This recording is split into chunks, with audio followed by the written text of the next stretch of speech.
Maybe you're thinking about downsizing, selling the big home that you raised your family in, and it sounds awesome. Less yard work. I'd love that. Who doesn't love that? Being closer to grandkids, and I mean, quite honestly, having a really nice chunk of cash to either purchase your next property or carry yourself through your later years. It's a great idea, and it needs to be executed with a few things in mind that you might not be thinking about because, well, things have changed over 30 years. Senior downsizing and the hidden costs that nobody really tells you about. And those things hit my parents and I last month pretty hard, and I'm a professional in the business. So they moved from Maine here to Utah, cross country move, which is pretty big. They're in their 80s, and there's a lot to ask there. And a lot of things have changed probably if you're thinking of a move from when you were 30s and 40s. When you get into your 60s, 70s, and in this case, 80s, it kind of takes on a new weight to how you're moving. And one of the things I want to talk about today that I kind of want to do a bunch of some of the different pitfalls that we found as we were going through the move with them, things we did right and some things we did wrong. So this first thing that we did cost thousands of dollars that my parents didn't have to spend. And so I wanted to get this one out first and foremost. So if you want to protect your savings and ensure a smooth landing into your new location, stick around. We're going to be talking about that in this video series. And if you're new here, please hit the subscribe button and like the video so that helps us get out to more people like you.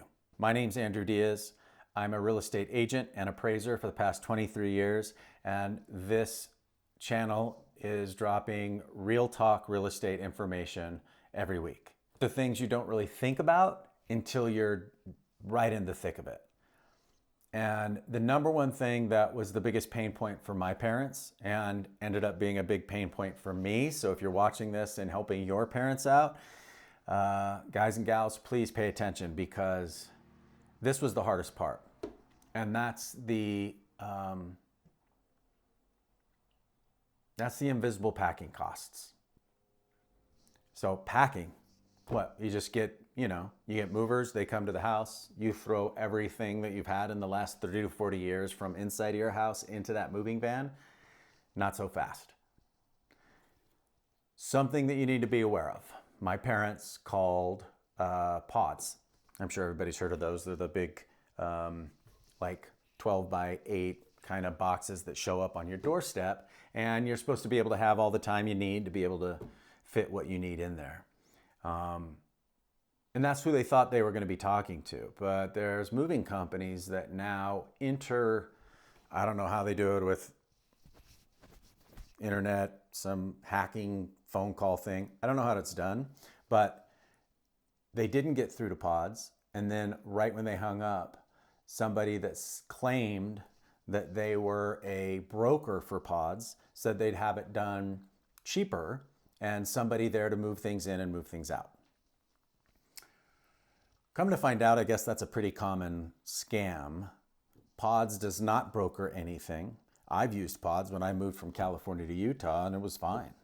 When my parents told me they were using that, I thought, okay, well, that will give them time to move the things they need to move into their pod, and then it'll go to a warehouse for a week, and then they'll have it. That's not what happened. These people showed up, and my mom had boxed all the things that she needed to box. And they said, oh, well, we have to box everything. So they basically took her boxes and boxed it into other boxes, which they charged her for. It wasn't the 30 boxes that she had worked so hard to kind of crunch down her whole life over the past 30 years. It ended up being 120 boxes. So here's something that they could have done that saved them money. One, talk to a professional moving company. Or if you're using pods, make sure that you are getting somebody that's directly from pods they do not broker out their moving situation. Number two, and here's something that we should have done better as a family. I'll just give you an example.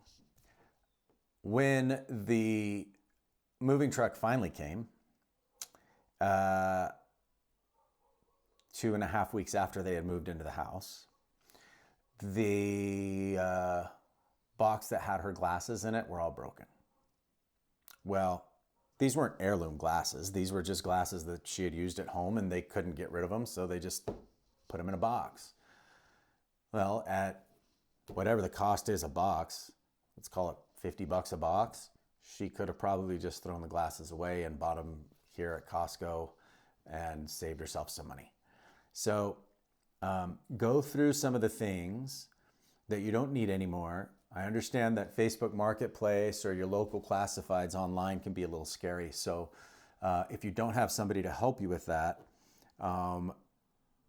feel free to look for a Goodwill or somebody who could come and give away some of your items to people that are more in need. It will save you money on the back end and a lot of grief and heartache when you open up and things don't look the way they looked when you put them in there. So I would suggest using a standard local moving company. There are senior moving managers that can help you with that. If you're moving across country, you're looking anywhere from $8,000 to $12,000, maybe $15,000. So make sure you're budgeting your move costs as you're looking to make that transition to a new location. Make sure that that's something that you're willing to absorb or can absorb after you've sold your home. Kind of like my mom's glasses. Think about what your location looks like when you get there. Where are you moving to? What is the size of the home you're going to be moving into? Probably going to be considerably smaller than where you're at now. So make sure that you are taking a look at where does it make sense to have the couches that you had in this house or that special lazy boy chair that your dad likes? Are there hutches and chests of drawers that are really important to you, or do they just the ones you've used so you want to take those with you? If they don't have an emotional tug or they're not like a family heirloom, I'd invite you to look at where they might fit in your new life, and maybe something like that is one of those things you can give to Goodwill or provide to somebody else or sell online, because you could probably pick something up where you're going to be and save yourself a lot of money in the long run. And you get, a new couch, which everybody likes a new couch. Here's another thing that when my parents and I moved, when we moved my parents here to town, that I wasn't prepared for.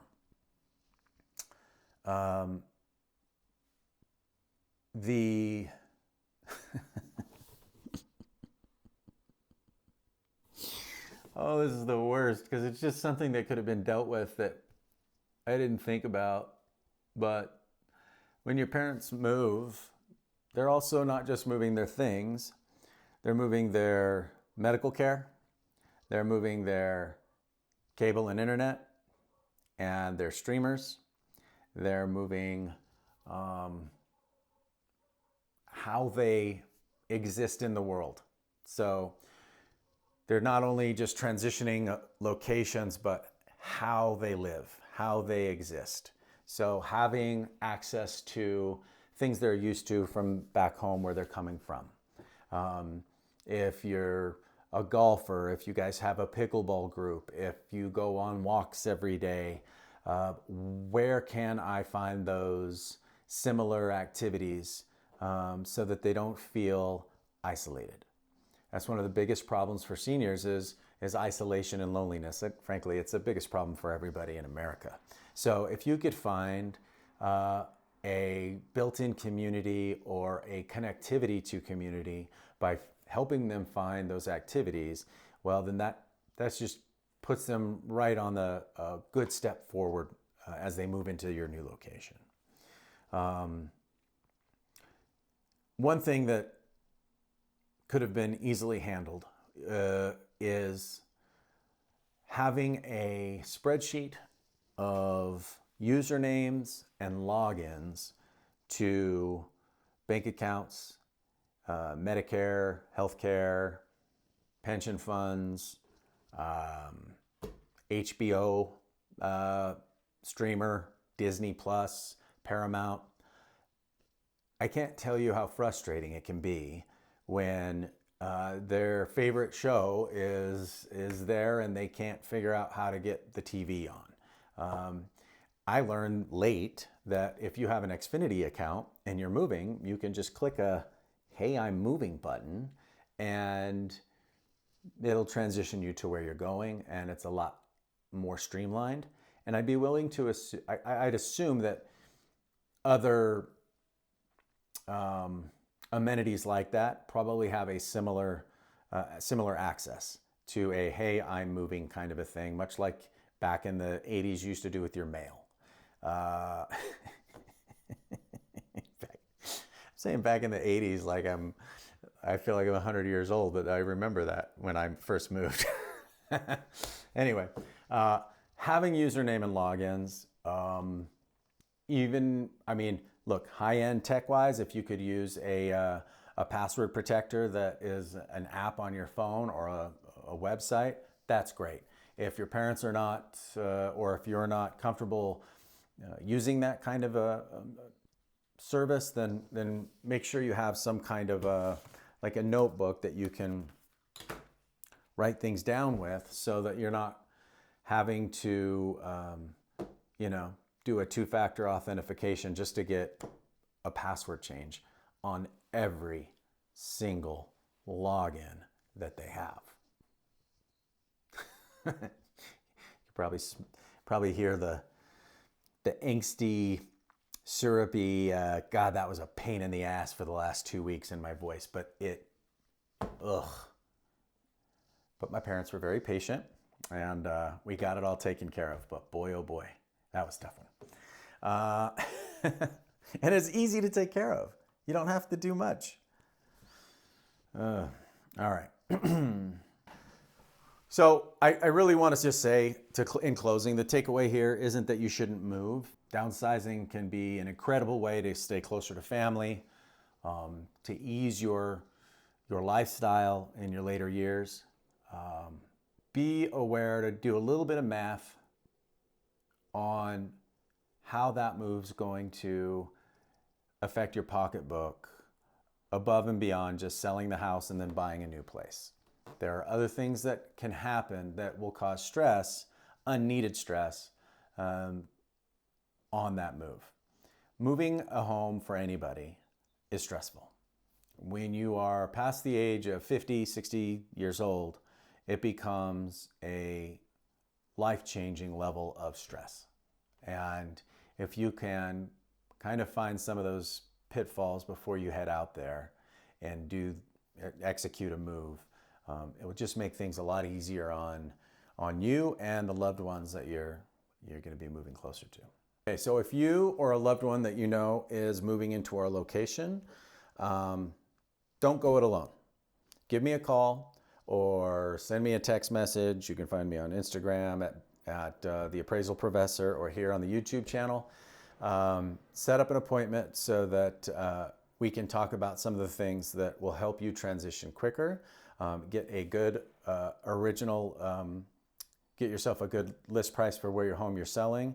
I know professionals in every market, and then also how we're going to get you here to Utah. So click the link in the description, and I am here to help. I love helping seniors and getting everybody to have a nice soft landing wherever you might be moving to.